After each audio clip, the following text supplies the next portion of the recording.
Hey everybody, it's Waifu Belector, blah blah blah blah, but anyway, we are now entering the, let's say, final phase of 2022, and when you start getting to the end of a year in gaming, it's easy to start looking forward to the next year, especially when it's a year as utterly stacked as 2023 currently is.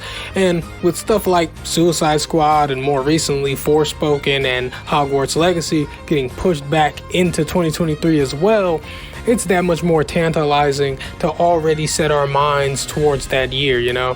However, I'm here to let you know that this year is not over. There is still a good assortment of games set to release before the end of the year. And so I took it upon myself to gather up some of these games in a neat little pile and talk them into your head ears. So if you're not sure what to play and think you're just gonna be bored for the next 4 months, I'm here to possibly change that. You know, just stick with me, kid, and maybe you'll see something you like. Alright, let's get into this. I'm going to be doing these in order of release date just to be more orderly and whatnot, and with that said, we'll be starting with Metal Hellsinger. This is probably one of the ones a lot of people haven't heard about. Metal Hellsinger is a fast-paced, Doom-like first-person shooter with the added sauce of also being a rhythm game where you have to kill the hordes of demons on beat with the sick-ass heavy metal soundtrack, not unlike BPM from a few years ago. So if you like Doom, if you like rhythm games, if you like metal or all of that, then you might want to check this game out. Metal Hellsinger is right around the corner. It comes out on September 15th for PC, PS5, and Xbox Series X and S. I don't think Metal Hellsinger is coming to the previous gen, but go ahead and fact check me on that one. Anyway, next up is the Dealfield Chronicle. The Dealfield Chronicle is a real-time strategy game from Square Enix. I know RTS fans are not the most fed of fan bases, so if you are a big strategy guy, you might want to check this one out. I'll be honest with you though, don't go into this thinking you're gonna get some super polished, superb, amazing experience. I mean, it's possible, but it's a long shot. This is one of those games that the publisher just kind of tosses out to see how much money they can make without trying. And in the cases where those kinds of games turn out to be hits, it's because the dev team was just exceedingly passionate about the project. So maybe that'll happen here, but probably not. Anyway, this game will be on all platforms on September 20th, Dealfield Chronicle. Don't forget it. Now, here's another weird one that you probably didn't know existed. Solstice. Solstice is a hack and slash action game that, despite being an indie title with soul in its name, does not appear to be a Souls-like. What? I know, right? Unthinkable. But yeah, it looks like it plays more like Devil May Cry and old school God of War, you know, just real classic hack and slashy type stuff. It's got a cool, gloomy looking aesthetic. It looks pretty polished. You know, they seem to have done well with what I'm sure was a limited budget. But aside from that, it is an indie title and it is budgeted, costing $50 rather than $70. I say $70 because Solstice will only be available on PC and current gen consoles, those being the PS5 and Xbox Series systems. It releases on September 20th, same day as Dealfield Chronicle, so you can spend some time planning complex strategies like a medieval military general and then hop on Solstice and get down in the action like the poor souls the general sent to their doom. But now, on to the next game. So now, moving out of September, we've got A Plague Tale Requiem. This is the follow-up to 2019's A Plague Tale Innocence, and it seems to be an obvious step forward in terms of presentation and graphical fidelity, not only because it's been 3 years since the last game, but because after the first game received so much critical acclaim, developer Asobo Studio was bound to get a bigger budget for the sequel. If you didn't play the first one, A Plague Tale is a stealth game, one of the last of a dying genre, and while it was definitely a good game, A Plague Tale Innocence was very straightforward and simple in its stealthing.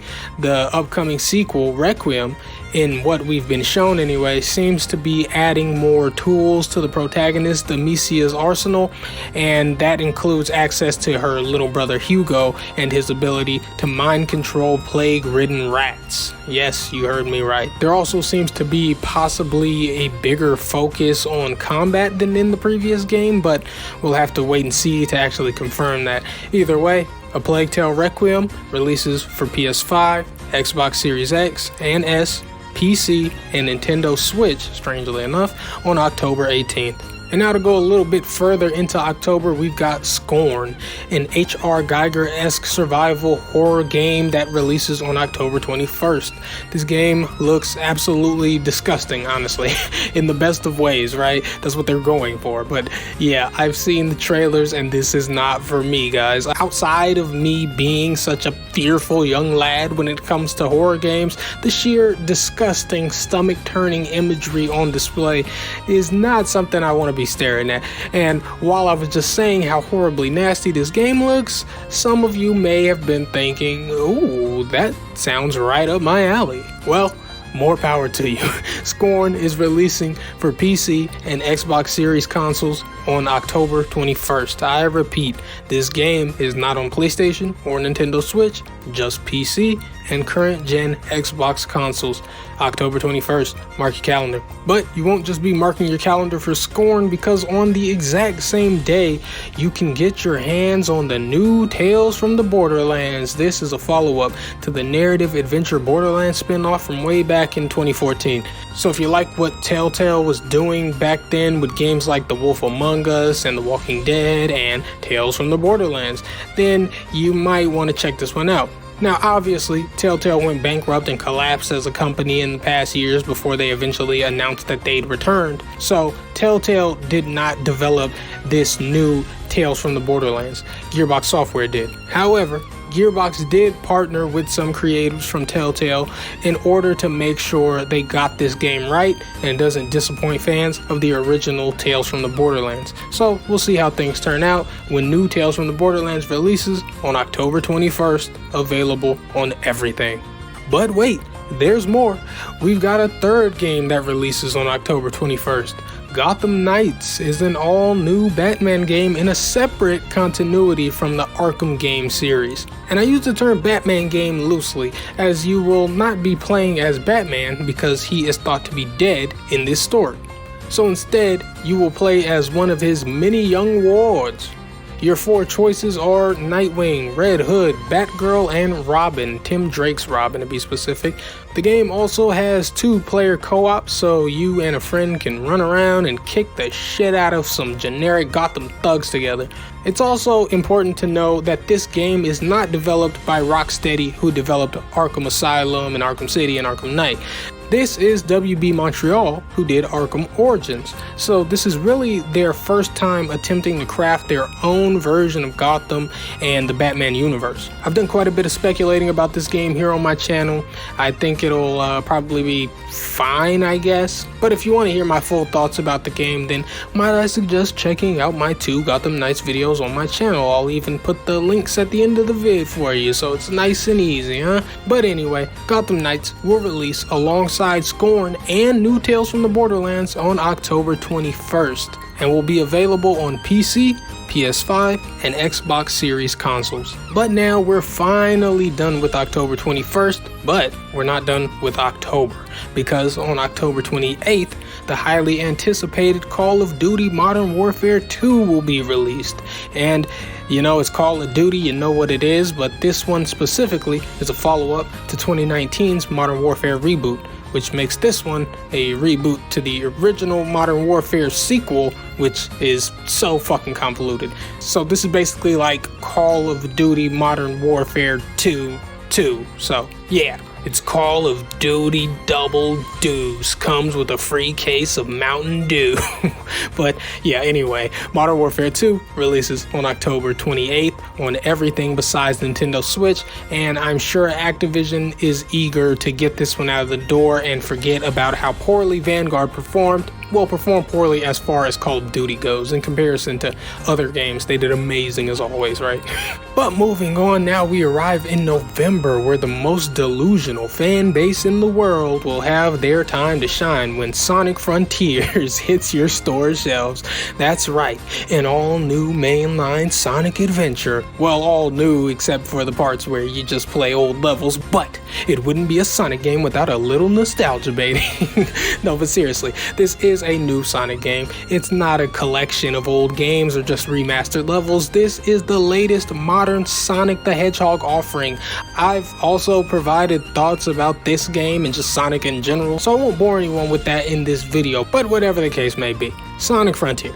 It's a Sonic game. You know what they're like. You know what they do. Either you care or you don't. I doubt this will be a standout among other Sonic entries, but regardless, it is releasing on November 8th for all platforms. So get ready to go fucking fast. Isn't that his catchphrase? Gotta fuck fast or some shit. No, I'm kidding. Moving on from that, just one day after Sonic, God of War Ragnarok will be released. This is the highly anticipated sequel to the 2018 soft reboot of the God of War franchise. Not much to say here. I don't know who doesn't know what this is. God of War has been a marquee franchise for PlayStation for over a decade now, and the 2018 game was one of the best games ever made, if you ask me. And I'm also nowhere near the only person who thinks that. So anyway, it's safe to say that God of War Ragnarok is a big one for the back end of 2022. God of War Ragnarok releases on November 9th, the day after Sonic, exclusively on PS4 and PS5. And after that, much like Call of Duty, we've got another franchise that basically lives in its own stratosphere. It's Pokemon. The new Pokemon game Scarlet and Violet are doing the regular Pokemon thing. It's Pokemon, you know what's going on here, although this time they have taken the seamless open world approach, even going so far as to allow you to challenge the gym leaders in whatever order you like. There is also a 4-player co-op mode that allows players to inhabit the same open world. It will likely be confined to certain areas, but for now, we'll have to wait and find out. I, by the way, am a huge Pokemon fan, and I personally can't wait for these games to come out, especially after the painfully disappointing Diamond and Pearl remix. So yeah, Pokemon Scarlet and Violet are releasing on November 18th exclusively on the Nintendo Switch, of course. Now, real quick, I'm improvising this one because I left it out of the script because I forgot about it, but there's a game called Evil West, right? Evil West, it looks pretty cool. You're like a cowboy running around in like this like hell-infested world, so there's monsters and all types of shit. It looks very early 2000s, right? It reminds me a lot of Red Dead Revolver, like obviously that kind of energy, cowboys and shit like that, but like just in the way it plays and the way you aim and shit, it kind of reminds me of Red Dead Revolver and Oddworld Stranger's Wrath. Was that what it was called, man? You were like a bounty hunter or some shit. It kind of reminds me of that. It's very early 2000s when you look at Evil West, bro, but it looks fun. You know, it looks like some dumb fun, something cool to do. You know, so Evil West, it releases on November 22nd. And yeah, check that out. It looks cool. Anyway, back to the script. Now, I know we've already been over a lot, but we're not done just yet. In December, we are getting the Callisto Protocol. This is a spiritual successor to Dead Space. After EA ruined the franchise by forcing it to be more action-heavy and money-grubby, creative director Glenn Schofield ventured off and founded Striking Distance Studios, where he and his team have been making the game that the Dead Space series was meant to be, the Callisto Protocol. So it is very aesthetically similar to Dead Space, and as you might expect, it is a survival horror game. The reception to this game will be interesting to watch, to me at least, especially with the Dead Space remake scheduled to release right around the corner in 2023. But until then, the Callisto Protocol is set to release on December 2nd on everything except for the Nintendo Switch. And now, the last game I'm going to talk about here is High on Life. This is a game by Justin Roiland's development studio, Squanch Games. If you don't recognize his name, Justin Roiland is the co-creator of Rick and Morty and provides the voices of the titular characters. He He made his own game studio, and High on Life is their latest. It's a first-person shooter that is infused with Justin's particular brand of comedy. All of your guns talk to you, and one of the guns is even just doing the Morty voice, which might be funny to you, it might be lazy to you, I don't know. I personally think it's a little bit of both, right? Like when the bear and Ted just sounded like Peter Griffin, right? But anyway, High on Life looks like a perfectly good indie title. I'm willing to bet it has a few worthwhile laughs at least. I think I might give it a shot when it comes out. I didn't play Squanch Games' last game, which I think was Trover Saves the Universe, but what the hell, I think I'll check out Justin's next one. High on Life releases on December 13th for Xbox One, Series X, Series S, and PC. And with that, we have reached the end of the video. I hope you saw something that looked cool, or I reminded you of a game that you forgot about. I'm definitely getting a decent amount of these games myself. I basically just did this to show that there's a lot still coming, and you know, this isn't even everything, right? There are smaller, more niche games that I didn't mention or maybe even never heard of. So, you know, if you're feeling like there's no games for the rest of the year, then maybe think about expanding your gaming palette, branch off and play something that maybe you feel some trepidation about, you know? If you just take that plunge, you might stumble on something that you end up loving. Anyway, that's all for me. Until next time, I am Waifu Belector. I am just a normal guy. I like hentai and I really like video games. Goodbye.